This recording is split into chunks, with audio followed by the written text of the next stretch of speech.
रोहतक की पावन भूमि पर अर्थात रामानंद संप्रदाय के उपपीठ गोवा में श्री गोविश्वर महाशिव जी की कृपा से रामानंदाचार्य दक्षिण पीठ के पीठाधीश्वर श्रीमद जगतगुरु रामानंदाचार्य नरेंद्राचार्य जी की पावन उपस्थिति एवं मार्गदर्शन में सनातन संस्कृति को गौरवान्वित करने वाला पवित्र कार्यक्रम संपन्न हुआ।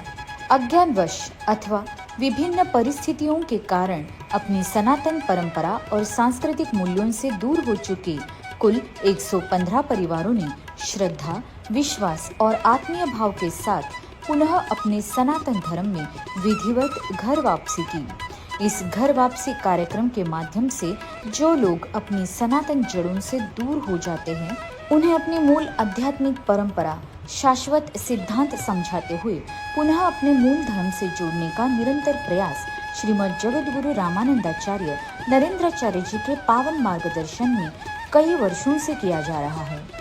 14 जुलाई 2026 के दिन पुनः एक बार गोवा में लगभग 115 परिवारों ने अपने सनातन धर्म को पुनः श्रद्धा पूर्वक स्वीकार किया।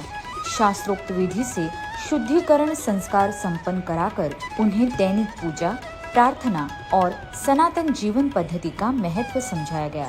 इस अवसर का औचित्य था विशिष्टाद्वैधिष्ठित गुरु तत्व प्रधान आत्म साक्षात्कारवाद सिद्धांत के अधिष्ठाता अनंत श्री विभूषी जगतगुरु रामानंदाचार्य नरेंद्राचार्य जी का भव्य समस्या मार्गदर्शन एवं दर्शन समारोह। इस समय गोवा राज्य के सम्माननीय मुख्यमंत्री माननीय श्री डॉक्टर प्रमोद जी सावंत तथा अन्य गणमान्य अतिथियों ने उपस्थित रहकर समारोह की शोभा बढ़ाई।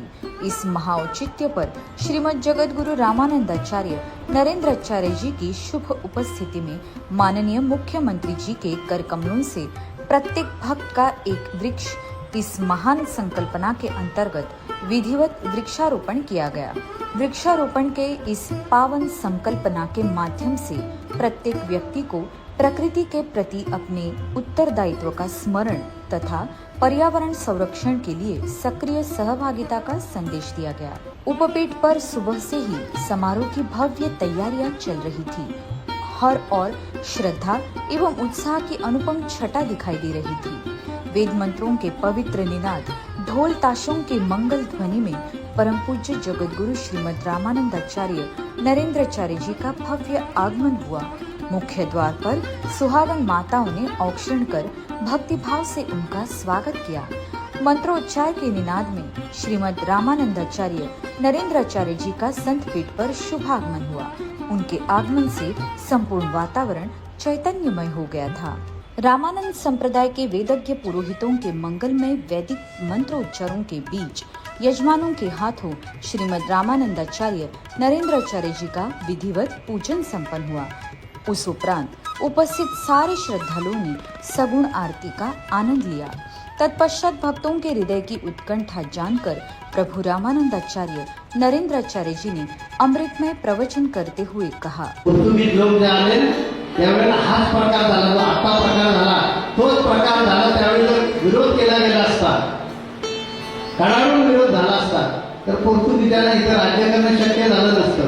450 वर्षानंतर हाकून धरतात ना पोर्तुगीजांना, तसं आता आपण शांत आहोत। त्याचा परिणाम होतोय की तुमच्या गोव्यामध्ये बऱ्याच ठिकाणी तरुण पोरं चर्चमध्ये मौज मजा करायला जावं लागतं, मिळतं म्हणून तिकडे जातात, वेगळ्या पार्ट्या करायला मिळतात, त्याच्यात जातात आणि हळूहळू तिथे कन्वर्जन होतं आणि तुमची संख्या जी आहे ती हळूहळू कमी होणार आहे। जागे व्हा आणि आपल्या धर्माला वाचवा। जय श्रीराम। प्रवचन रूपी अमृतपान प्राशन कर भक्तजन भाव विभोर हो गए थे। उसके बाद समारोह का महत्वपूर्ण पड़ाव आरंभ हुआ। समस्या मार्गदर्शन एवं दर्शन का अत्यंत सुव्यवस्थित एवं अनुशासित रूप से दोनों तरफ कतारों से भक्तजन श्रीमद रामानंदाचार्य नरेंद्राचार्य जी की ओर बढ़ रहे थे। एक कतार से श्रद्धालु अपने जीवन की विविध समस्याओं का समाधान पूज्यपात रामानंदाचार्य नरेंद्राचार्य जी से प्राप्त कर रहे थे, तो दूसरी कतार से भाविक श्रद्धा भाव से प्रभु चरणों में नतमस्तक होकर सगुण दर्शन का लाभ ले रहे थे। श्रीमद रामानंदाचार्य नरेंद्राचार्य जी भी मधुर मुस्कान एवं करुणामयी कृपा दृष्टि से प्रत्येक भक्त को आशीर्वाद प्रदान कर रहे थे। इस दिव्य अवसर पर लगभग 10,000 श्रद्धालु उपस्थित थे। सद्गुरु की आज्ञा और उपदेशों को अपने जीवन में उतारने के पावन संकल्प के साथ कुल 101 श्रद्धालु ने उपासक दीक्षा ग्रहण की। इस दिव्य कार्यक्रम में सभी भाविकों के लिए स्वादिष्ट महाप्रसाद की उत्कृष्ट व्यवस्था की गई थी। यह अद्भुत दिन प्रभु रामानंदाचार्य नरेंद्राचार्य जी के पवित्र सानिध्य में बिताया सभी के लिए एक स्वर्णिम पर्व बन गया था। पुनः दर्शन की आशा मन में संजोए सभी ने प्रसन्न भाव से समारोह का समापन किया। जय सिया राम।